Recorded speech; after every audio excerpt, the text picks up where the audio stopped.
issues facing civilization right now is radical Islamic terrorism. And we have a president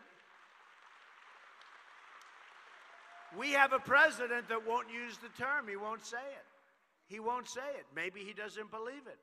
He right now thinks that global warming is the greatest threat that this world has.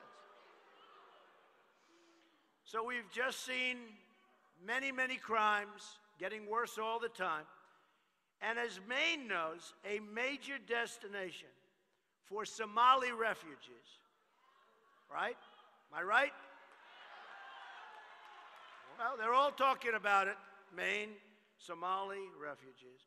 We admit hundreds of thousands, you admit, into Maine and to other places in the United States. Hundreds of thousands of refugees. And they're coming from among the most dangerous territories and countries anywhere in the world, right? A practice which has to stop. This isn't like you're smarter than other people, or this is a practice that has to stop. Not like we say, oh, let's do something. We want to be nice. And we want to, as in the case of Syria, we'll build safe havens, we'll do something, we'll get other nations that are near the Gulf states, as an example. They don't spend money. They don't spend money. They don't take people. We take people. They don't take people, and they're right there. They'll spend money. Believe me, folks, they're going to spend money.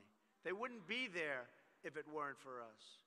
So the Washington Times reported of a Somali refugee program in Minnesota that the effort to resettle large groups of Somali refugees is having the unintended consequence of creating an enclave of immigrants with high unemployment that is both stressing the state's, the state is having tremendous problems, its safety net, and creating a rich pool of potential recruiting targets for Islamist terror groups. It's happening.